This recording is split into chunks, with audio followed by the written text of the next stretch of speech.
Everyone, welcome back to my channel. I am Simran Sahani.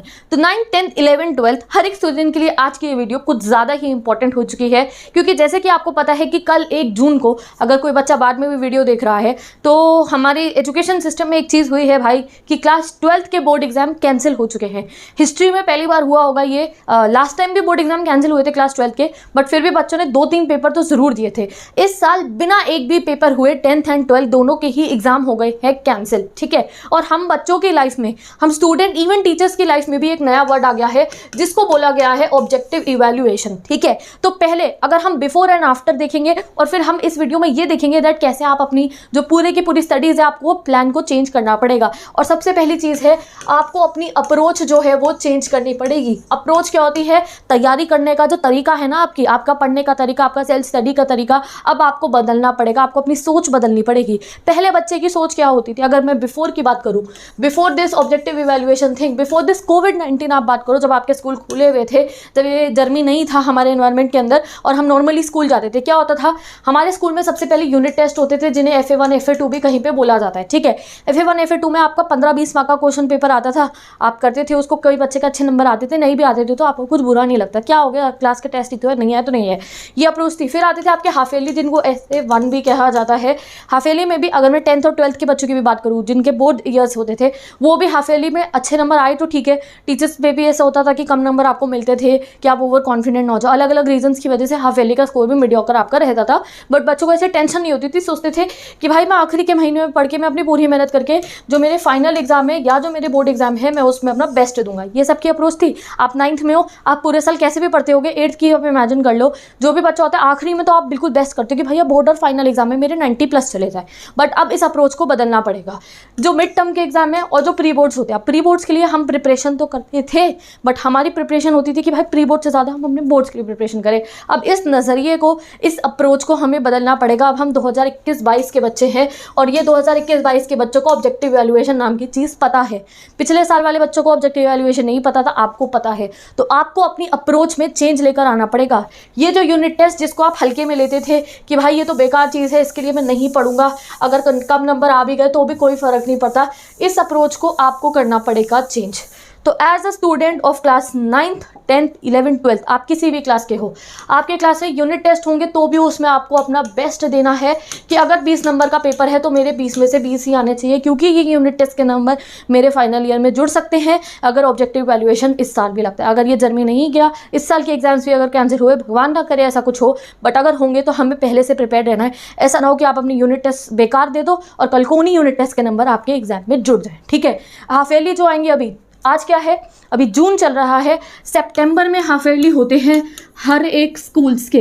तो ये जो सितंबर में हाफ ईयरली 100 नंबर का है, एटलीस्ट हम उसमें 90+ स्कोर कर सके, ये हमारी अप्रोच होनी चाहिए। तो पिछले साल पहले आपने अपनी लाइफ में जो भी करा अब उसको भूल के, हमें जैसे पहले मास्क लगा के घूमते थे कि हम सड़कों पे नहीं ना, तो उसी तरीके से हमारे को अब अपनी अप्रोच को चेंज करना पड़ेगा। जैसे अब सड़क पर जाने से पहले 2 बार मास्क लगाते हो, आप हैंड सैनिटाइज करते हो, तो वैसे ही यूनिट टेस्ट हो, हाफ ईयरली हो, मिड टर्म हो या प्री बोर्ड हो, सब में इक्वली मेहनत करते हुए चल रही है। अब लास्ट 3 मंथ स्ट्रैटेजी से भी ज़रूरी आपके लिए क्या है कि आपको मंथली प्लानिंग गाइस करते हुए चलना है।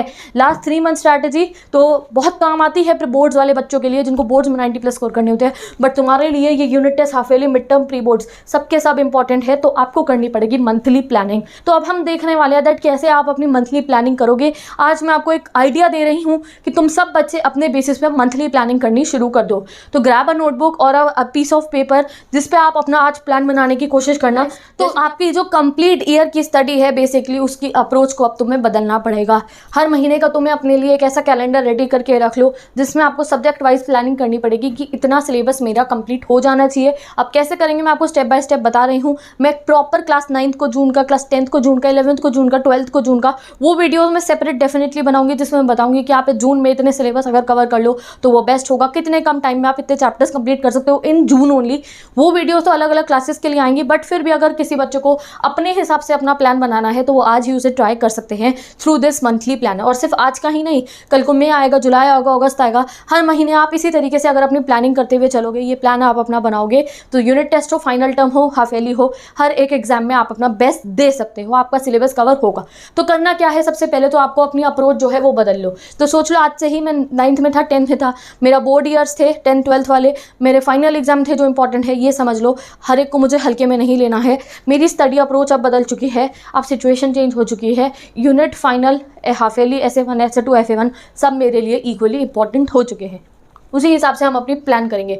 जब भी आप अपना स्टडी प्लान बनाओ 1 महीने का, तो उसमें सारे के सारे आपके सब्जेक्ट्स जो है वो इंक्लूडेड होने जाने चाहिए, ठीक है। जैसे कि अभी आपका सितंबर में हाफ ईयरली होने वाला है, तो ऐसी अप्रोच आपको रखनी है कि हाफ ईयरली तक का जो सिलेबस है आपका वो कंप्लीट हो जाना चाहिए बिटवीन दीज 2 मंथ्स। जून और जुलाई में आपका हाफ ईयरली तक का सिलेबस कंप्लीट हो जाना चाहिए, अगस्त में आप रिविजन करोगे एंड सितंबर में आप अपने एग्जाम देने वाले हो। ये आपको आज प्लान अपना रेडी करना है। तो जब मंथ का प्लान रेडी कैसे करते हैं, अब मैं आपको ये बताती हूँ। अपना 1 महीने का प्लान रेडी करते हो तो उससे पहले उससे पिछले वाले महीने को, मंथ को सोच लिया करो। जो आपका लास्ट मंथ है यार, उसको एक बार सोचा करो कि उसको मैंने कैसे वेस्ट करा है या तो यूटिलाइज करा। आप अपनी सिलेबस निकाल के लाना और उसमें देखना कि इस महीने में मैंने एक भी चैप्टर करा है। कुछ बच्चे ऐसे होंगे जो 3 से 4 चैप्टर कंप्लीट कर चुके होंगे अपने सिलेबस के हिसाब से, तो उन पर टिक्स लगाना। और कुछ ऐसे भी होंगे जिन्होंने पूरा महीना बर्बाद कर दिया होगा और उन्होंने कुछ भी नहीं पढ़ा होगा और किसी ने कुछ पढ़ा। आपका एक नेक्स्ट मंथ स्टार्ट हो तो आपको सबसे पहले क्या करना है, अपने पिछले मंथ का प्रोग्रेस चेक करना है कि मैंने कुछ करा भी था या नहीं। अगर सोचोगे ही नहीं तो पता ही नहीं चलेगा और पिछले महीने की तरह ये महीना भी बर्बाद हो जाएगा। तो ये काम आपको सबसे पहले करना है। While making your monthly planner, एक पेपर उठाओ, उस पर लिखो मंथली प्लानर और पिछला महीना याद कर लो, हिंदी में ही लिख लो पिछले महीने मैंने क्या किया, और नीचे आपको दिखाई दे जाएगा कि आप पढ़े थे या नहीं पढ़े थे। अगर पढ़े थे तो बहुत अच्छी बात है, आगे भी उसी चीज़ को कंटिन्यू करना है, और अगर नहीं पढ़े थे तो आंखें खोल लो, because half yearly unit test हर एक में अच्छा परफॉर्म करना है हमें इस साल, ठीक है। अब आपको समझ आ चुका होगा, अगर आप लोग नहीं पढ़े थे, कि कहाँ कहाँ पे मैंने जो है अपना टाइम वेस्ट किया था। हर एक बच्चे को समझ में आ चुका होगा, भाई SST के 5 चैप्टर थे, 5 में से एक भी नहीं पढ़ा मैंने, तो उसका मतलब आपने अपना सारा टाइम वेस्ट करा। मैथ्स के 5-6 चैप्टर थे, उनमें से एक भी नहीं करा, तो मतलब टाइम वेस्ट करा है। ये इतनी चीज़ अगर आपको समझ में आ रही है तो समझ जाओ अगले मंथ से आपको मेहनत करनी पड़ेगी। अब मेहनत करने के लिए आपको एक सही प्लान की ज़रूरत है। एक आप ब्रॉड प्लान बनाओगे पूरे महीने का। ये जैसे ये पूरे महीने का कैलेंडर है, अपने दिमाग में रफली सोच लेना कि भाई 1 से लेकर 10 तारीख तक तो मैं मैथ्स और साइंस के आधे चैप्टर्स कंप्लीट करूंगा, 3 कर लूँगा। फिर सोच लेना 11 से लेकर जो हमारी 20 तारीख होगी, इसमें मैं अपनी इंग्लिश और हिंदी कंप्लीट करने की कोशिश करूँगा, और 21 से 25 में मैं हिस्ट्री कंप्लीट करूँगा। उसके बाद मैं ऐसे करूँगा। ये मैं आपको एक एग्जांपल दे रही हूँ मंथली। ये आपका स्टडी प्लान है, आपको खुद से सोचना है। मैं कल से देना स्टार्ट करूँगी अगर मेरे हिसाब से पढ़ना चाहते हो तो। ये आपका खुद का है कि एक बच्चा खुद अपना स्टडी प्लान कैसे रेडी करेगा। आप अपने 4 मेन सब्जेक्ट्स को कंप्लीट करने की कोशिश करोगे। 10 स्टूडेंट्स आपके पास 4 मेन सब्जेक्ट्स होते हैं। कौन से? Science, SST, English and maths. Yes, आपका language subject Hindi, Sanskrit, French भी बहुत इंपॉर्टेंट है, बट अभी मैं आपको इन चारों का बता रही हूँ। पहले इन्हें कंप्लीट करो, फिर लैंग्वेज सब्जेक्ट भी हम जल्दी से कंप्लीट कर लेंगे। अब मैं science, commerce and humanity students की बात करूँ, आप सबके 4 मेन सब्जेक्ट होते हैं, इंग्लिश और बाकी 3 जो आपके मेन सब्जेक्ट है, जैसे फिजिक्स, केमिस्ट्री, मैथ्स और English. Physics, chemistry, bio, English. Commerce students आपके 3 मेन सब्जेक्ट और साथ में इंग्लिश। ह्यूमैनिटी स्टूडेंट्स आपका क्या हो गया, आपने पॉलिटिकल ऑप्ट करिए, हिस्ट्री ऑप्ट करिए, ज्योग्राफी करिए, साथ में इंग्लिश। इन चारों को कैसे हमें सिस्टम में बिठाना है, कैसे हम उसको मंथली कंप्लीट करने वाले हैं। और जहां बात आती है न्यूमेरिकल सब्जेक्ट की, जैसे आप PCM के बच्चे, आपके पास मैथ्स है, आपको न्यूमेरिकल सब्जेक्ट रोज करना पड़ेगा, ठीक है, इस तरीके से। और 10th की बात करूँ, मैथ्स के बच्चे आपको रोज करना पड़ेगा। 10th स्टूडेंट्स को तो मैथ्स से डर लगता होगा, जैसे मुझे भी लगता था, तो मैथ्स को तो रोज करना है। तो कैसे आप अपने प्लान स्ट्रक्चर को आगे लेते हुए जाओगे, तो अपने 30 डेज को 10 डेज में आप अपना डिवाइड कर लेना। और डेज में आप अपना एक न्यूमेरिकल सब्जेक्ट, अगर 10th की बात करूँ तो मैथ्स हो गया, और साथ में अपना एक थ्योरेटिकल मोस्ट इंपॉर्टेंट सब्जेक्ट जैसे कि साइंस आपने रख लिया कि स्टार्टिंग एट 10 डेज में आई बी कंप्लीटिंग दिस।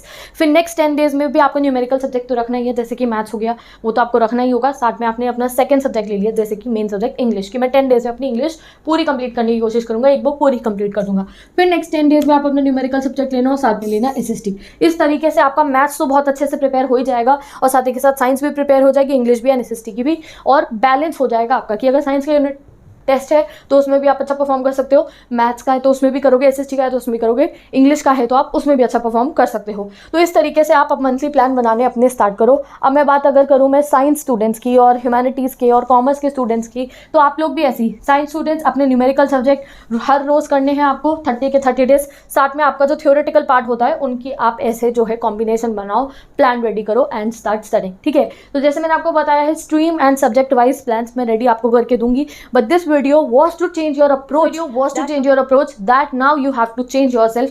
अब आपको मंथली पूरे अपने हार्डवर्क एंड फोकस करके अपने जो मार्क्स हैं उनको बिल्डअप करना है. पहले क्या है, अब आपके पास एक बॉक्स है, उसमें अब आपको अपने मार्क्स जो है वो भर भर के डालने हैं. यूटीज के मार्क्स हो गए, हफेली के मार्क्स हो गए, प्री बोर्ड के मार्क्स हो गए, एंड आपके जो आप कह सकते हो क्लास टेस्ट के मार्क्स हो गए, उन सबको आपको इस बॉक्स में इकट्ठा करना है और ये बॉक्स आपके फाइनल और बोर्ड एग्जाम में काम आने वाला है. ठीक है, तो लेट्स स्टार्ट स्टडिंग. ओके, तो आज से अपना प्लानर बनाओ. कल से मैं आपके लिए सब्जेक्ट वाइज वीडियोस लेकर आऊंगी. Even we will make a monthly time table also, जिसके हिसाब से हम 2 सब्जेक्ट्स पे ज्यादा फोकस करने का अपना एक टाइम टेबल भी बनाने वाले हैं. So all those who want me to make video on this topic, do tell me down in the comment section. So bye bye, take care. Now I am going. और मैं हर एक subject की videos playlist पेश कर रही हूँ. Class 10 students, मैंने SST दोबारा पढ़ा दिया अपने डिजिटल बोर्ड पे. History 2 chapters, the most important 2 chapters are completed. Go and study.